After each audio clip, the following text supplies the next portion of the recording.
They say the benevolent lack the power to survive.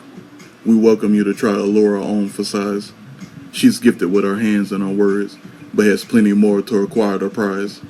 Just a simple salad here, a very smell-good warm bed, a detoxing system to chase the hate away, some therapy sessions to mellow out the inner voice, ambrosia from the tree of life to calm down the sweet tooth. All good things from this love that doesn't come to an end. Heavily connected to the tree of life, but heavily connected to dark matter, can provide you with ultimate nutrients, but can send a person to outer space from the surface of a planet. What's necessary to hold down peace comes in the form of Allura, and her lures never fade. So this is the characterization sheet for the first Spellbinder, and let me make sure real quick,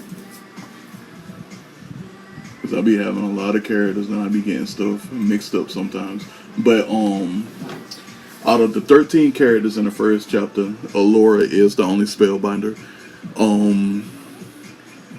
Her name is Cassova Pessolato. Her superpower is Mastery, which is the magic in my universes, and her categories are Hydra, Dark Matter, Vegetation, and Fire. Fighting techniques Krav Maga and Shaolin. Weapon of choice, twin gun blades, called the Ebony 12s. Chaotic good in nature, and it's gonna come up again later. Age 33, height 6'1", weight 170. African Inuit human. Haven't decided on her birthplace yet. Actually I have. Let me go. Palisades, New Vulcan, USA, Earth 11, Solar System 12.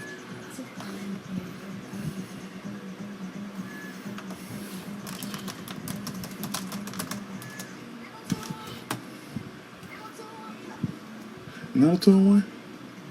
Not a 2-1 blow. New Vulcan, USA.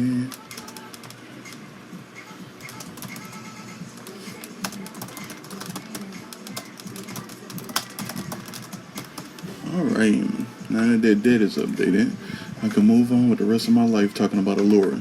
So, her occupation is a Hylian class agent of Purge, and in the ranks in Purge, it's a militia.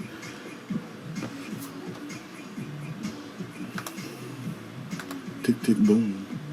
The ranks are from the bottom to the top: junior officer, lieutenant, captain, major, general, 3-star general, 5-star general, Hylian, then head. To go over that a little bit, there are only 25 heads in Purge.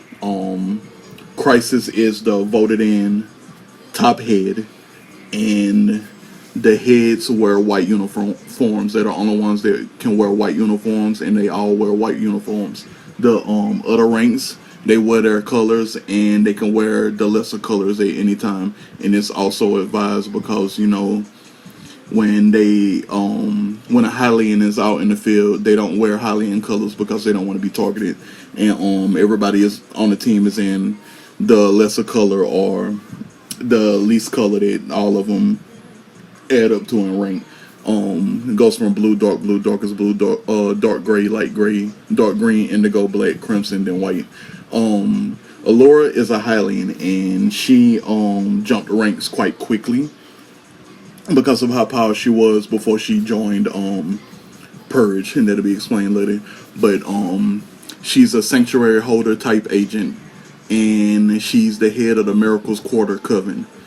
So she's also the leader of a coven, and that'll be explained later.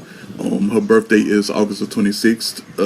She's a Virgo, blood type A negative, sexual orientation bisexual, overall religion, may we help us all.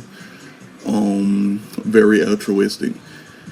Her secret is, after completing missions, once getting back to her spaceship, she will take a mug of hot cocoa to the bottom of the ship, always making it different than the last cup, and won't set course for the next destination until she's done with the mug. No one bothers her while she's sipping the hot cocoa. And her favorite word is stick. So you got it right. Allura is based off of the Kiki Palmer in the thick video, green hair and all. Lime green is a hair color all the way down to her chest, usually with diva curls. Eyes are hazel with dark hazel rims. Body type is busty model type. Skin tone is chocolate, bust is C. Fit like a gymnast and an assassin, equally built in strength and speed. Mark scars and tattoos. All scars she gets from anything will be rendered away per her healing magic spells. Clothing, because of her security and clearance and rank, Allura is allowed to wear all colors of the Purge uniforms except for white. Whenever she is with the team, she will wear a black uniform so that everyone looks alike and enemies can't focus on the highest ranking agent. Because she's usually dealing with the 5-star generals and other Hylians. She never has anybody less than those ranks on her spaceship.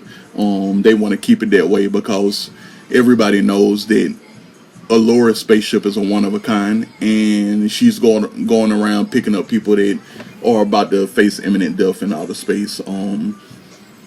Per a lot of things that'll come up later, but when alone, she wears the crimson version, which is the highest ranking version for herself because she's a Hylian class. Because it's Allura, her emblem over her heart is green as her hair, and this. I haven't drawn out the emblem yet, but the emblem is something. I have to develop it, but the emblem will be across her chest and it will be green as her hair. The crimson uniform people, they get a special request when it comes to the emblem for the uniforms, and that's how everybody knows them apart. But moving along. She usually wears the crimson one while she pilots the Norrell's Haven, and the Norrell's Haven, it doesn't have a crew of Purge. It has a crew of her coven members, and the Purge and the Miracles Quarter Coven, they have a contract because Omniverse got Allura to join Purge and whatnot. And that'll be brought up later. But outside of her uniform, there's no telling what she will wear, no telling what her favorite color is that day. She keeps everyone guessing whenever she isn't on a clock. She doesn't have a favorite article of clothing. She's that random. And moving to the personality area, her likes are her fist, her hands, her lime green hair, Purge in general, heroes in general, acting up, singing, joy, celebrating, partying, outer space, playing teleport games, actual gardening, spell gardening, Gaia gardening, and the color green in outer space. Like in real life, if people were to meet Allura and there's some place in outer space that's looking out into it and there's happen to be something green in it, she will be staring at it and spacing off. Any other time, she'll be her normal self. But she's always captivated by the color of green in outer space. Dislikes the bad guys, people who choose hate over love, tyranny, and greed. Fears becoming a lost in space victim. Hobbies, spell training, power training, flight training, conversing with anyone, adventuring, counting stars while conversing, making people laugh, taking care of people, saving people, freedom fighting, playing puzzle games, and swimming in oceans. Her goals are to prolong peace for eternity. Occupation, head of all sanctuary operations of Purge. Favorite food, tacos. Least favorite food, tacos. And that'll come up later too. Most prized possession is the teleportation circlet. At the age of 28, she was on a distant planet mission with Omniverse. They were there receiving transfer orphans who wanted to live on specific planets. It was just Allura and Omniverse. He easily handles 100 kids at once, but they had to deal with a simple 23 that day.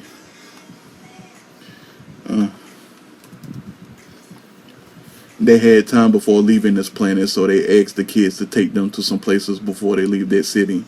One of those places was the Temple of Faith, XGO. Nothing specific, just a name, so they can be identified within the indexes easier. It was ran by monks who had incredible lives many times, but they were very into Allura and her green hair. They said she had to be a catalyst for Gaia. And this to me is what she said. They had good conversations about it to the point they asked if she wanted a painful gift. She asked, what would this gift get me? They told her the same teleportation power that Omniverse has. They laughed and laughed and laughed, but they were in possession of bone powder of Gaia's first catalyst. And the reason why they laughed and laughed and laughed, because everybody knows that Omniverse is the only person that can teleport 100 million miles at a time safely. Nobody else in the universe can do that at this day and age. And they was like, eh. They thought it was a joke. And she asked, they laughed, and all of that, and then they can mold it into a circlet, the bone powder of Gaia's first catalyst. They can mold it into a bone circlet, into a circlet that's the exact shape of some of her upper cranium, and magically place it in a place of her cranium. No bad vibes whatsoever, but it did sound painful. Allura and Omniverse both looked at each other in a strange way and really began to deliberate it. I'm a wizardress. It shouldn't hurt that bad, right? Omniverse threw up his hands and told her the decision is hers. It was a simple step into getting closer to the Gaia Catalyst realization. The very first catalyst of Mother Nature was in the species form of mermaid, more millennia ago than the humans would care to take serious. Allura can feel each catalyst since then, after getting the circlet placed into her head. Her vernacular, Kiki Palmer, aptitude, IQ equals 144, equally book smart and street smart. Her mind was developed to go into the nurturing direction. Her favorite subjects in school were science, art, psychology, home ec, government, finance, math, and music. Intellectually speaking, those are the ones she loved and tested the eyes in. It shows to her good character that a thoughtful meal with a lesson will help mold a better mind. The strays she took in would have intellectual meals where they would talk in between bites or watch videos. Whatever recipe book her family had was always equipped with portions to feed nations. So no fast food joint in the city held a fight against them. They took in donations and lived a very fruitful life without taking away from the community they were trying to hold together. Her mind is best suited in making love out of nothing at all. Psychological condition. When Allura was in college, during one of the breaks, she was spring breaking in a very lovely blue part of the world, mostly known as a resort type, high beach fun times galore to the next type of island. It was until the night that terrorist attack happened. Half of the hotel she and her classmates were in was decimated with sound missiles. The sound obliterated everything under its detonation spot within a 75-foot radius. So many lives lost as 4 of those missiles went off. The last one was almost at Allura's back as she was sitting on a bed when the first one went off in the distance and changed the entire horizon. On the 40th floor, just enjoying the view again as her classmate steps outside to go get some things, they disappeared as she slowly realized that 3 more explosions changed the atmosphere of sound across the entire island. As the low whistles crept under the door, her friends were obliterated along with the hotel, other buildings close by, and the asphalt below.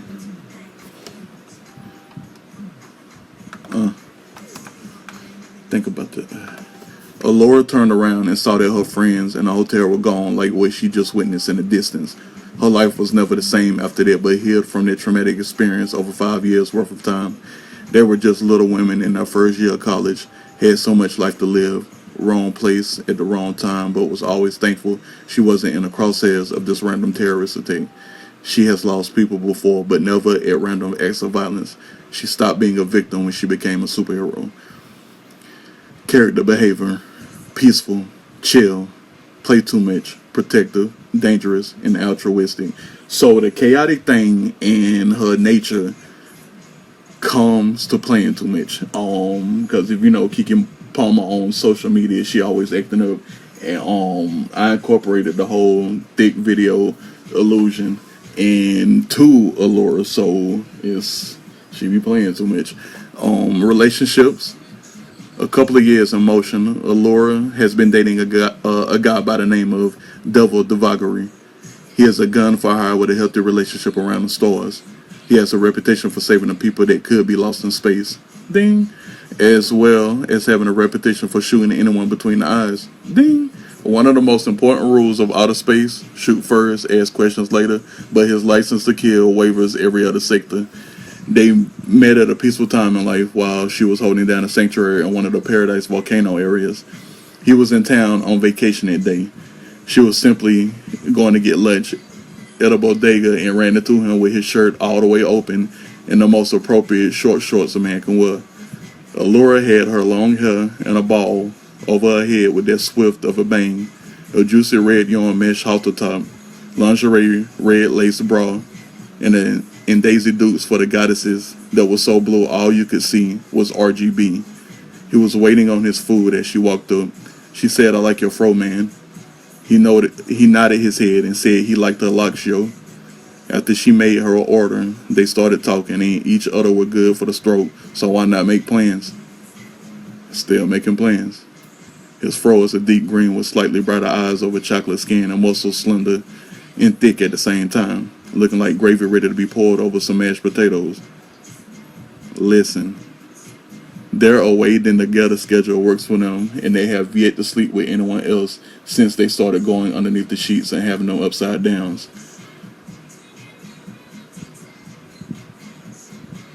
I love making it. I had a ball.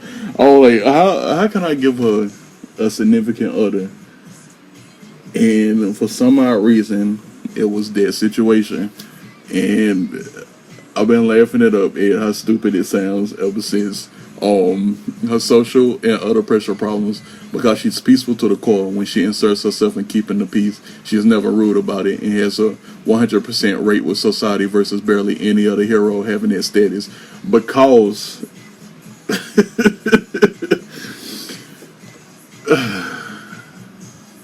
it's an effect of the Gaia thing, because she has that very vivacious lime green hair, and she's always in a peaceful mood, but she is always playing too much, so she always making people laugh, and everybody loves it about her, and she has never had an ill moment in public or behind closed doors, and she's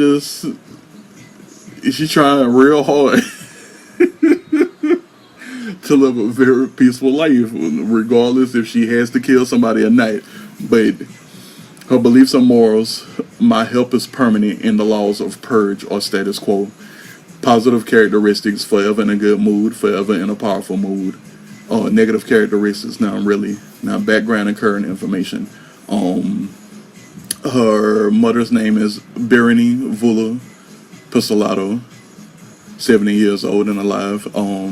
Father is Devant Axel Bryant, 68 years old and alive. And let's go down her history. Alright, it's gonna be a long read. Allura was raised in a very peaceful Mother Teresa built atmosphere, rarely in danger but always helping out strays of the humankind. Had a whole city enjoying their welcoming embrace as Allura grew up with access to learn anything she desired, within reason. She wanted to become a wizardress. There were so many people needing a coven, so many people needing that sanctuary. Allura became the young queen of the Miracles Quarter Coven. She created a totem out of a seed from the Tree of Life. She was a bold 13-year-old, beyond bold at that. What she did was change her hair color permanently and gave her hard as bark underskin. All she wanted to do was provide sanctuary for people. As she became a catalyst for the new Gaia, Allura stayed doing spells to ward off horrific trauma so people could really start off fresh. To major climate-changing magic, all-encompassing space magic, life magic, and providing a kiss to the forehead, now act right kind of magic.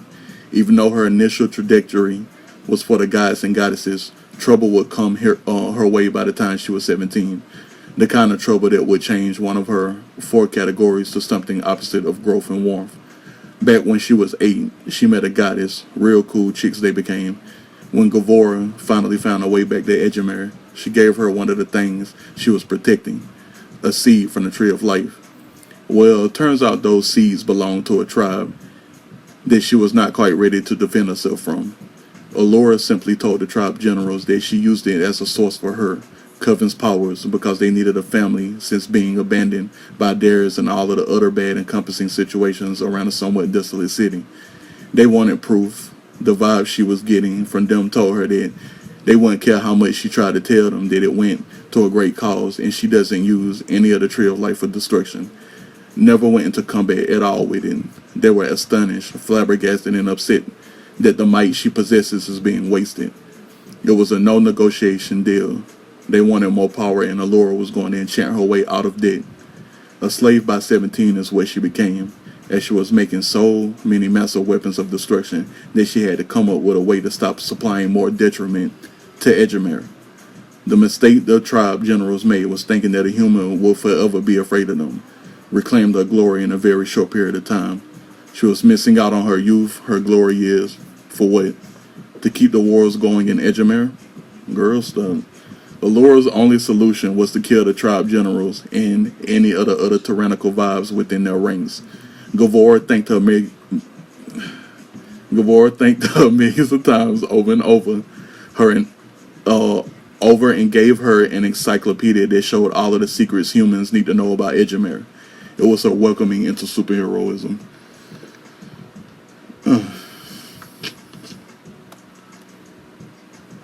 The psychology behind killing those guys of that tribe meant that several wrongs would be wrote right.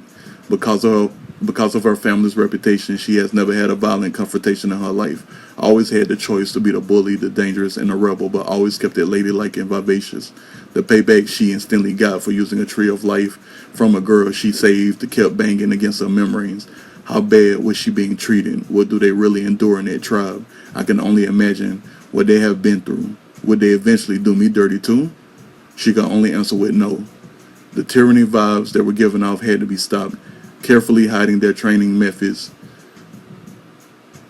Where her coven saved all of their lives, how she harnessed every spell used to enchant another weapon for the tribe, how she made the choice to capitalize in dark matter powers, secretly getting access to black acid, and how she orchestrated a plan to assassinate all 7 of them together with the most powerful weapon she has kept from them. That katana was as green as her hair. It was the one she made after finding out in month 4 what the weapons were truly used for. The kindness in her heart didn't need the toll of taking lives on it, but the decision was bravely made. For the freedom of thousands was more important than her current discomfort or unimaginative thoughts of seeping through and becoming nightmares. She immediately went into prayer so those 7 souls could be washed in the ether of the universe to be reincarnated under better circumstances, hoping for their future journeys to be ones of peace. Allura cried her young heart out and stayed quiet for a whole 24 hours afterwards. Her prayer for them turned them into generals for the Miracles Quarter Coven. The ether of the universe blessed those weapons with more power than her mortal vessel can handle at that time. She was tapping into incredibly highly in the echelon order of powers. The existence of them is like supernovas, enchanting the Coven's vessels with those same types of spells the tribes needed. The Coven was becoming gods and goddesses. Their freedom was awarded with generals that would destroy anything they were asked to, but Allura didn't want that. She told them they were free to do whatever they desired. The Tree of Life wasn't having it. The way that tribe got a hold of those seeds in the first place is enough to slap them, they mammy, and they pappy. What she heard about them being cleansed was true to the hopes in her prayers. They died in a very elusive sneak attack, and it wasn't an honorable way to go out, but it's what they deserved for the life they lived. They would change in the afterlife not too quickly when they realized they were dead. Allura learned that day that the Tree of Life is its own entity, and she was chosen because of the life she was previously bringing into the world. She had to be a hero after that. Allura's escapades across the stars led her down some splendid paths of adventures that eventually landed her a gig with Purge. She was rendezvousing with some of her old classmates, Covenant members in a different galaxy. They were reminiscing on the golden days and preparing to do a job at the space station together. They did it alright. They were all hired as undercover bounty hunters to figure out why the trading and bartering of this space colony is draining millions in accounts of the 5 neighboring galaxies. They had a lot of work to do. It took them weeks to help out with their grimy organization. Superpowers were limited on that space station. but spell-binding powers were the most limited. There was no way she could cheat the system by mind reading, even if she was a psychic. They all had to do it the old-fashioned way. With some crime solving under her belt, she learned who the culprit behind the masterminding was. Profiling became the new black, as she figured out it was somebody on the lower levels of a company, fraudulently ruining the systems of the space station just to stretch the head of the organization into his last throat. A wannabe oppressor is what he wanted to be, but that was ruining the lives of multiple governments, and they don't know how to act in general. The chaos was blasphemy, to put it short. Even though Allura suspected the right person, it wouldn't be weeks until they actually stopped him and his band of thieves. During that time, one of the many undercover bounty hunters was Omniverse. They banded during this expedition. The right choice she made was put on a giant disc for suspects to get evidence on. No one was thinking about a librarian of the company and his jolly persona of hosting great events for young minds. But there he was, on the top of a 7 stack of men Allura thought could be the culprit after 3 days of just being there. Him being her main suspect, but she got evidence on him, and Omniverse looked at his face. Then a suspect fell from her that wasn't touched by anyone. No sweat off of her back though. Things were able to get crunched right to the point they reset the entire system so it could start up properly again with no issues pertaining to filing taxes for that year. Afterwards, Omniverse gave Allura a card and told her to call it if she wants to change in her life. She did. That's how she became Allura, Agent of Purge. Home. Spaceship Gnarls Haven. This spaceship is medium-sized, purposely the house up to 60 families. It has a stunning cafeteria system, water system, terrain system, and life support system. When Allura's might was discovered by Purge, they quickly put this utopian spaceship together for her so she can travel across the universe picking up strays so they aren't lost in space. Because she has the same teleportation might as Omniverse, her spaceship was built with the same harnessing cockpit, so it can jump 5 million miles at a time. For appearance, her spaceship is in the shape of a spear, half the size of the moon. It looks like a miniature planet that's shaped like the art direction of this video game called Hobbies. It has a center ring that shows its top from bottom with the cockpit on one side and the engines on the other. The armored clear hull acts like an ozone layer. It's 50 feet above the terrain grounds of the spaceship. The terrain grounds are on the top of the ship and the barracks is on the bottom. The top of the ship is usually well lit to the point you can see it from a great distance. The bottom is always dark and the center ring acts like the wall between the two.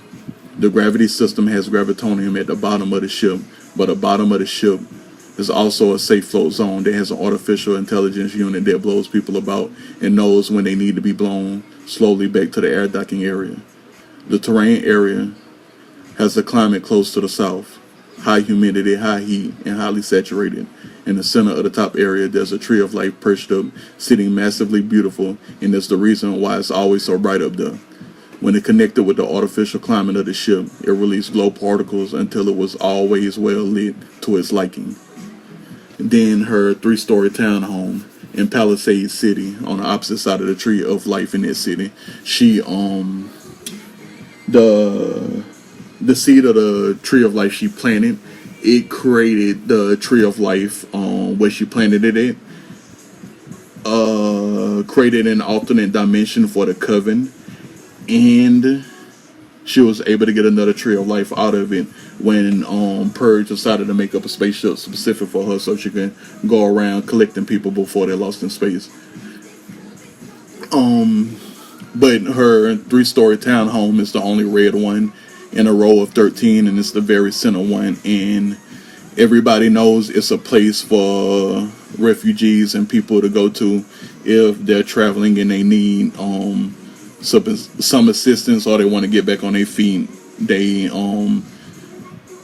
the ads are all over in the newspaper, the bulletin boards, all over is all over the radio and everything. So everybody knows when you're on Earth 11, you can go to Allura's place and get help, but it only helps people that are really needing help. Anybody with bad intentions is not let through, because the wards on the home is built with strength from the tree of life, so they're impenetrable, can't nobody get through, and nobody with bad intentions can get through. And once the person put their hands on a force field of wards, the tree of life will make a choice and either open up the door or slowly push them away. And then you have the tree of life she planted, which is right behind where she lives, and it takes her to the alternate dimension where the cover can stay protected forever. But the tree of life acts like the comfort of her parents when she isn't near them. She can walk up to it and it will present a natural bed where she can rest and get magically replenished. Its powers are immense as the universe and will always protect Allura because she planted it with the most vivid, loving energy and intentions. It will act like this to all Coven members whenever they visit the totem dimension. And then you have the possessions, and this is a very, very weird one, so try not to hold it against me.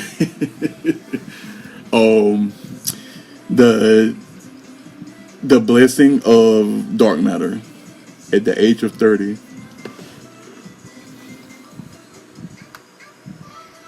Excuse me. Not again. Sorry about that. I was trying to put something in the bold, and my big fingers were being a problem. So at the blessing of dark matter at the age of 30, she was in a facility on assignment as the main guard during tours for college classes. During a time where the facility usually has most of its dark matter on site at one time, she was being beckoned by a huge face of dark matter behind the force field apparatus. Non-radioactive or dangerous because of the force field, but still highly advised to stay out of that room without the proper gear on. Allura didn't need it because she was already a super being, but more so because the blob of dark matter wanted her to touch it so it can give her some power. It's a rarity that a dark matter soul shows itself, but when it was sensing Allura's powers, it wanted to feel her. It took a while for the handsome face that looked a lot like her current flame at the time to convince her to get closer and closer and to actually reach into the force field. Allura was blessed with enough power to start flying around and punching through spaceships like goddesses when people want to try them. She could fly like she never has, summon detrimental vines as big as the sky, drop fireballs the size of airplanes, and feel more invincible without spells. It sure was a blessing. Then she never heard that voice again. That blob didn't answer any of her questions as scientists in hazmat suits came in to pull Allura out of there.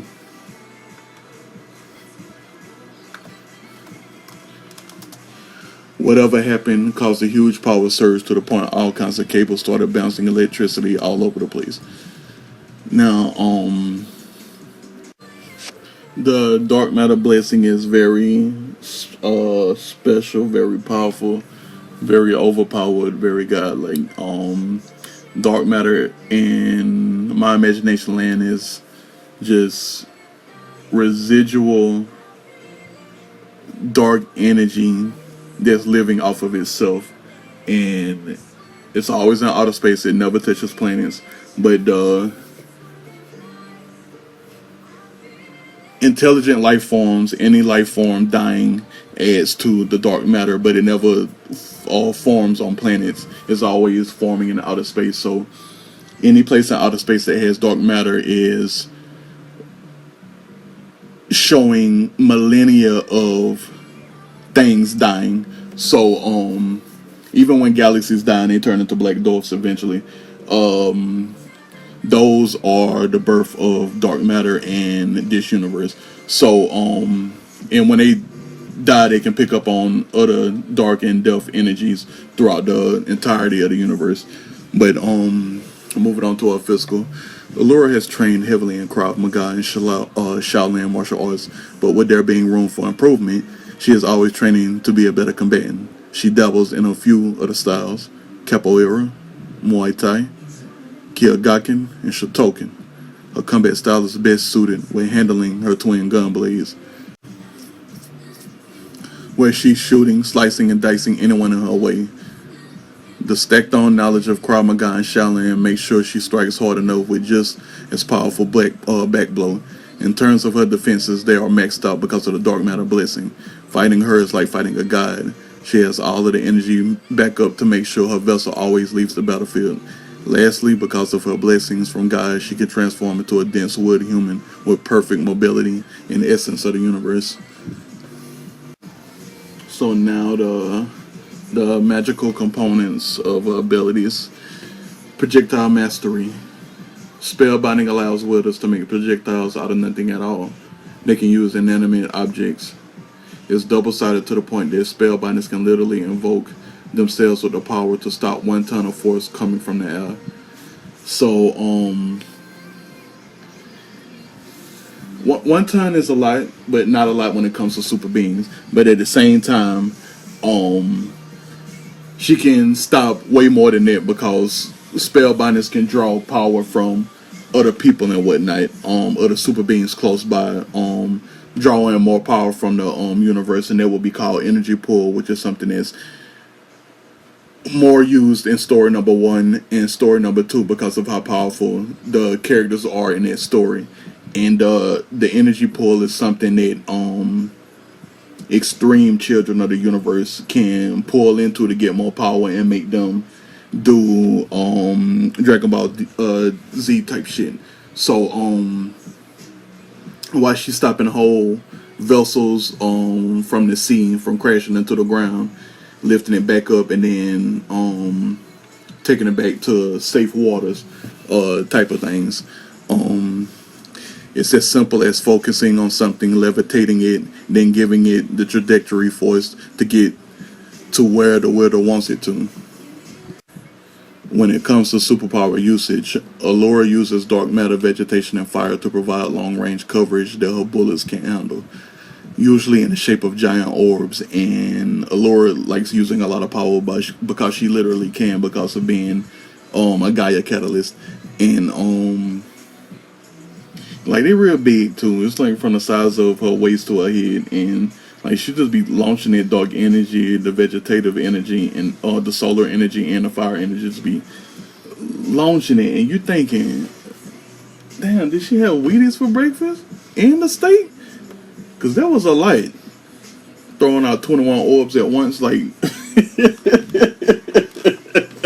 like she trying to incinerate somebody. That person is not gonna survive. But her flight abilities are backed up by spells and natural might. She can move in any direction like a hummingbird and get up to 115 miles per hour.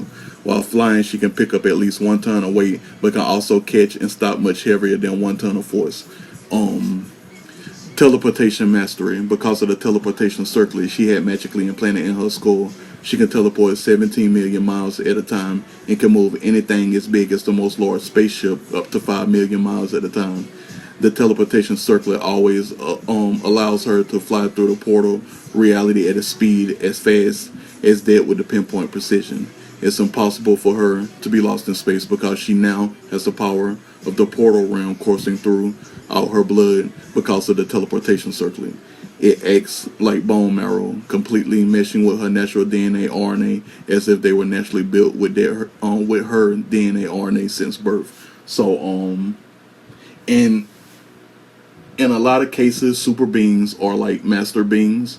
They have you ever seen that one episode of Criminal Minds where that person was trying to figure out a way to transplant entire legs so that his wife could walk again, or her husband could walk again? I forget if the unsub was a man or a woman in the episode, but they were saying that there are different type of genetic codes that keep people from accepting organs and shit and transplants, and super beings don't have that issue. Even though I have blood type up there, if you're a super being, if you have an ether system,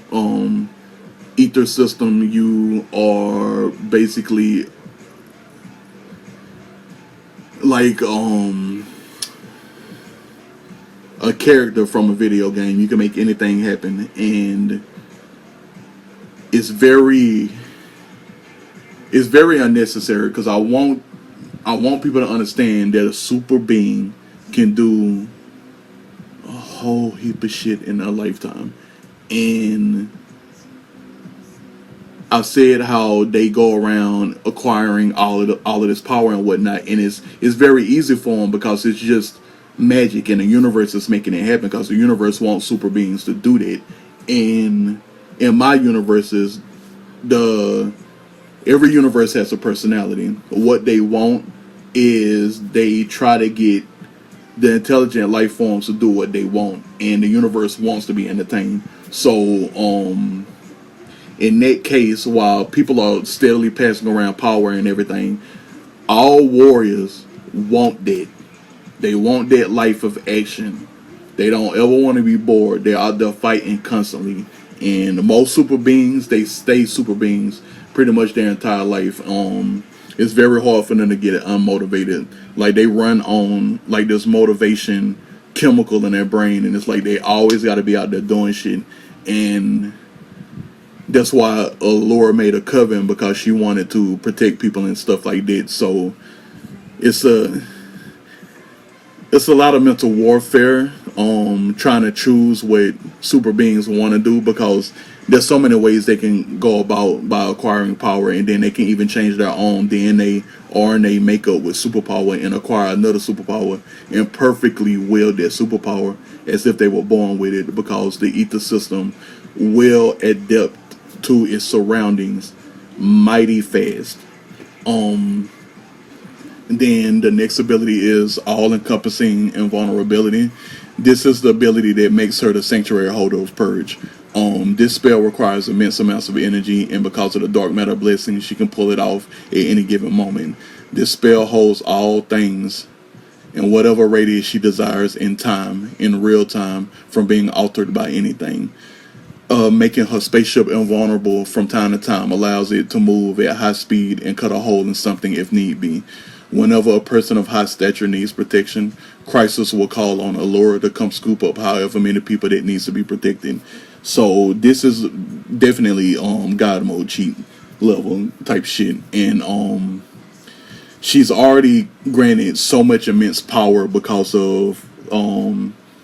she planted the seed to the tree of life, and the tree of life accepted her with her pure intentions of planting it. So she has the tree of life on one side, giving her all of this godly and goddessly power, and then you have the dark matter giving her that same damn blessing. So she got two blessings from the universe of ultimate power. So Allura, invulnerability, big, and spaceships, big. Her spaceship is the size of half the size of the moon, and you can't miss it. It's very beautiful because half of it is lit, half of it is kind of dark, and it's big and bright, and you can't miss it. But when she activates that damn spell on top of the Gaia energy and the dark matter energy, it basically becomes, what was that thing that happened on that one show? It's like that I can't even think of it right now. There's so much stuff to draw relevance and reference from when it comes to that, but it just turns into basically a sun in the sky, and whatever it touches, it burns instantly. So she don't really use it to go through whole space colonies or anything, but it's that detrimental. She just uses it to make sure other battleships can't overpower her battleship, her spaceship, because her spaceship is not a battleship; it's a sanctuary ship. And with it being round, doing that spell, it makes it easier for it to encompass it, because all she is doing is making a circle. So when she's thinking about doing a spell, it's going to go into a circle until she know that it reaches the outer parts of the ship, and then the whole ship is safe. So that's why she's the sanctuary holder of purge, because she does that on the ground, in space, in at any given time, and because she can teleport so far, she is often used when she's on the clock, and whenever she meets up with other people that can teleport, the combination of them can teleport further. So it's like she's like Jason Voorhees in a sense. She teleported. Let me stop playing. But the Tree of Life enchantment. This makes Allura immortal while giving her spells for healing at maximum capacity, where the healing is immaculate, revolving around wounds, impaling death, DNA, RNA, correction, sense impairing, and life force. This also double maximizes her vegetation spells and is the reason why her hair turned lime green after making a coven base off of the Tree of Life. Pyromancy. Allura can wield fire through the movements of her fingers, instantly snapping her fingers to spark a flame as big as a Ford truck, and then quickly forming it into different forms of concentrated fire or solar energy, forming projectiles like orbs, throwers, rays, beams, and waves. Her light energy adds more damage to both fire and solar energy. Plant teleportation. If a natural plant is big enough for her to teleport inside and walk out of magically, she can do that. The Tree of Life connects her to all forms of vegetation around the universe. As long as she checks in on a vessel or a planet, she can teleport to vegetation that's her size and offers enough life force to handle the teleportation. Vortexless. The dark matter blessing disallows her from being sucked up into portal, vortex, or black holes. Dispelling. Dispelling is crucial to every spellbinder's existence because it helps them from being killed by witch hunters, so to speak. Dispelling allows her to take away the effects of anti-magic contraptions as well as spells of any magnitude, allowing her to become a witch hunter if she has to. Because this ability lessens the power of all enchantments, it's one of the main reasons why she's so great at saving people. She can absorb any magnitude of spells as well, where she can use it to heal herself or others, as well as duping the detrimental value of the spells. Dragon language. This is because of the Hydra thing. Her Hydra training allows her to communicate with dragons and understand their language. She also speaks Draconian and will always have a swarm of dragons laughing whenever she visits any. Her dragon roars reach up to 50 miles in sound distance. She can also enchant conversations, so there's a translation between dragon and human tongue immediately. Invulnerability. Courtesy of the dark matter blessing, Allura can render herself invulnerable to absolutely all versions of damage. It's most potent during bouts of darkness because it's a dark matter blessing.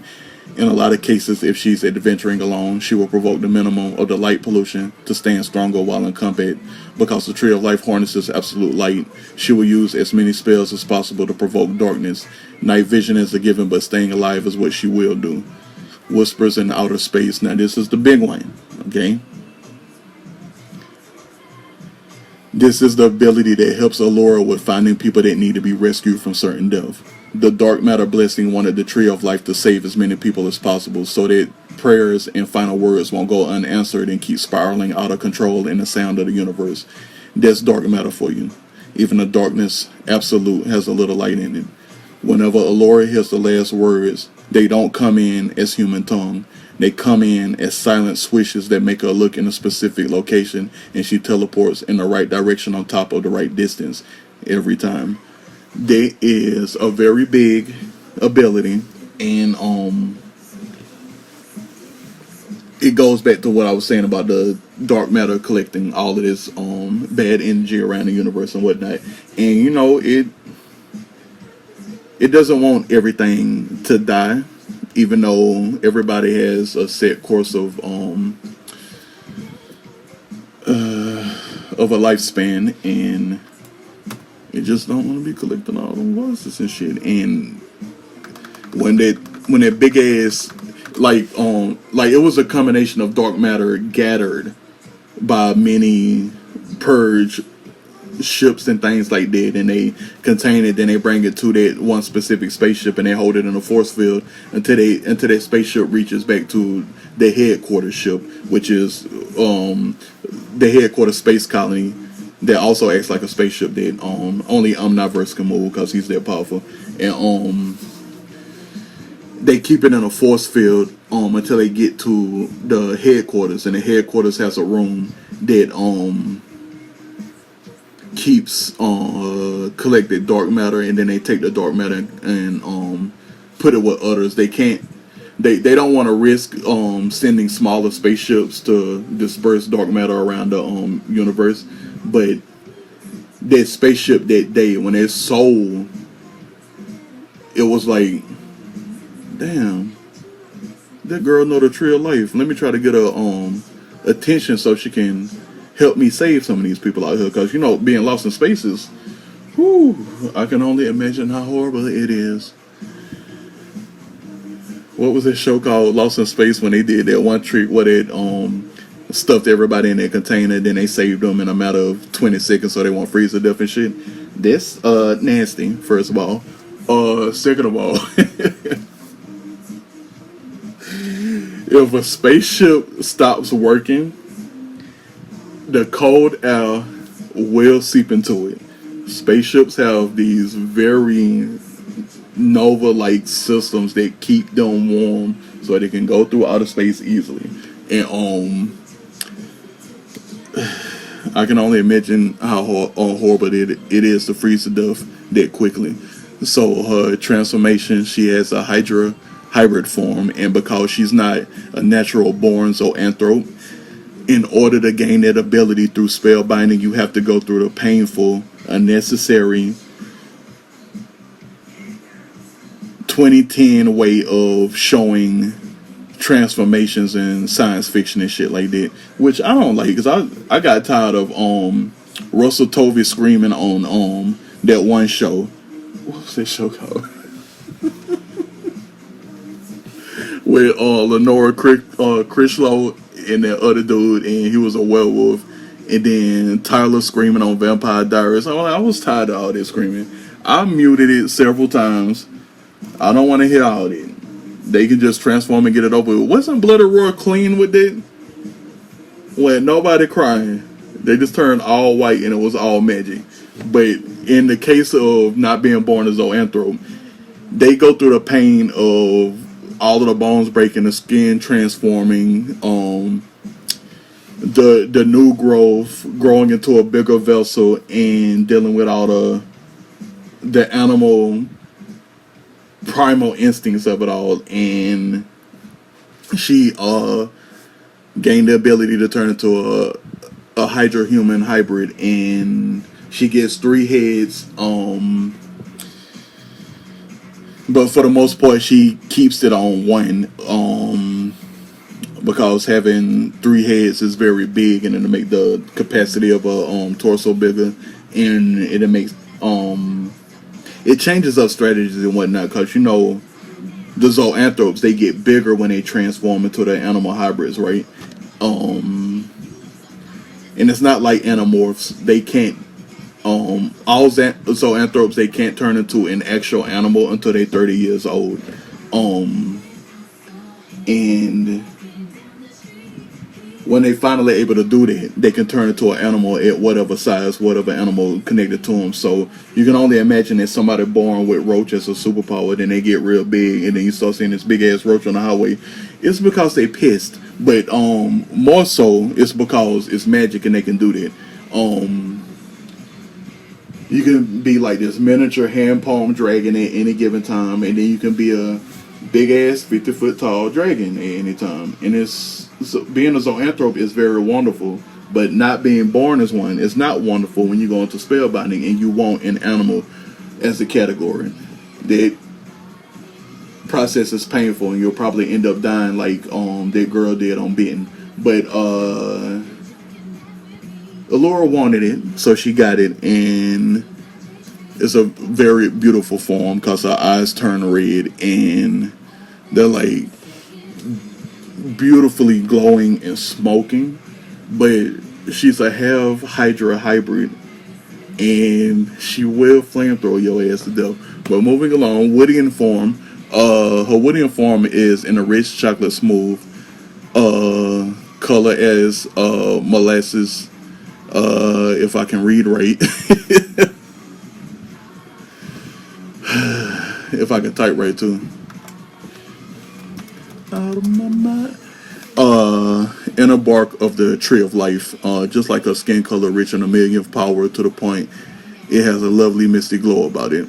So she also glows when she turns into a Woodian. It's like Mokujin, but more refined.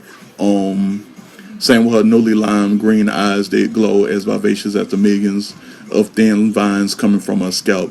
The same glow of them are on the palms of her hands and soles of her feet. She can turn a smooth bark rough if she wants to create incredibly durable bark into a slashing weapon.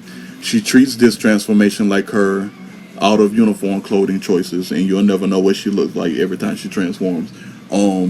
The Gaia Form, the only thing that resembles colors on her in this form are her lime green eyes. Her entire vessel is now solid humanoid light, giving her bounds and bounds of solar energy. Her hair appears that solid white light as well. Weakness. So when you make up stuff, one of my biggest things is there's need to be a logical way of explaining everything that you put together. And the messed up thing about Allura is that her categories are Hydra, dark matter, vegetation, and fire. She has growth and warmth is kind of like a theme to that, because Hydras, their heads grow back all the time. You can chop one off, more come back. Growth, vegetation, growth, fire, warmth. I didn't type down the other categories she had before that because I don't really do that with the characters, because I want their 4 categories to be the main focal point. But she was always she didn't go into combat until that situation with the tyrannical warlords in their tribe, and so she was always healing people, feeding people, and things like that. But then she chose dark matter so she could defend herself, and that was way before meeting Omniverse and all this stuff. And the situation with Omniverse, when she went to that space colony and she met her friends and she got on a bounty to go and find a person that was ruining the market. That situation with the monks, when they went to go and get the kids, that was like months after they met. Not like years, but months. So they met when they were like 25 or something. Oh no, they met when they were 30 something, and like 29 or so. And then that's when she got the dark matter enchant from that dark matter soul, because she was in Purge, and then she got security clearances because she was already doing good before she joined Purge. And then the whole merge of the contract with Purge and Miracle's Quarter Coven proved that Allura is actually the hero that she has always been, and she can be trusted by everybody in Purge. So that's why she grew up to being a Hylian so quickly within the ranks. And Hylians are the only people that can are the captains of spaceships. Omniverse and Bazooka Flow and Blur, they are all Hylians. Crisis is a head, and he's the top head, voted by them all, voted by the other 24, and he's the head of Purge. He's a leading commander.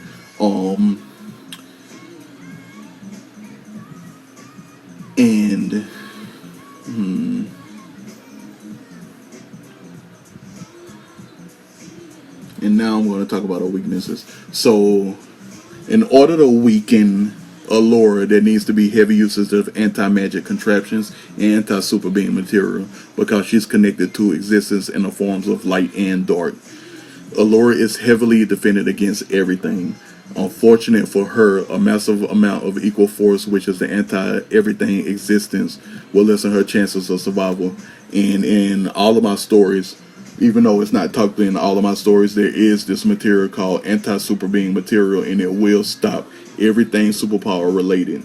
Now, if it's like an energy gun, it's not going to stop the energy gun ammo, because it's an energy gun ammo and it has its own technology to produce that. But if it's a super being and they trying to shoot you with like a ray of light, that anti-super being material would literally stop that layer or that ray of light before it touches it.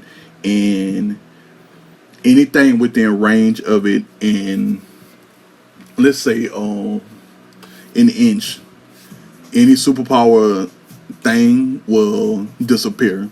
So any projectile or anything, and it will literally take a zoanthrope person out of their form. It'll detrans them. It'll detrans anybody else in any other kind of form. It'll detrans a mermaid, a merman, a devil, an angel, or a fairy. It'll take them out of their forms, and it is not like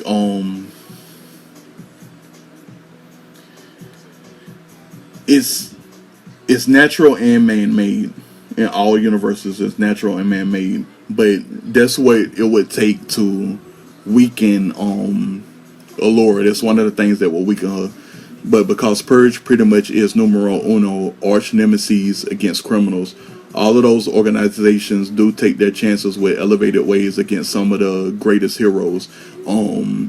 So when the heroes emerge, like Allura, who, you know, started off from the bottom, and then she here, and you like, damn, she 1 out of 1 million.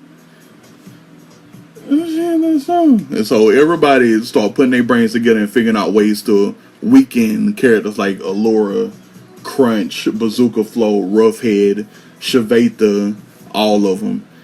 Like I said before, every single character in this story is overpowered, and the reason why the Crimson Collective chose them is because it's trying to save the universe, and they are the people that are going to save the universe because they are that powerful. And the criminals will get together and try to hash out all these plans to weaken the heroes so they can get away with what they do. And Allura has been on the brink of death many times, but has never gave up fighting. In a lot of cases, the Gaia versus dark matter case can be taken advantage of by intelligent enemies. A good dark and light energy duo can make it easier for anti-magic contraptions to take effect on just her, turning her light form or invulnerable form from a quarter of its power. Lastly, cold powers go against Hydras. Weather and ice withers can get the best of her easily, regardless of her having fire as a category. Space air itself doesn't affect Gaia, but direct cold offensive powers will. So, Allura is one of the people that can go into outer space and not die. Because of the Tree of Life, the enchantment allows her to breathe this air from another portal at all times in outer space. So even if everybody else is out of oxygen, she won't die. But then again, she can produce oxygen because she is a catalyst of God. But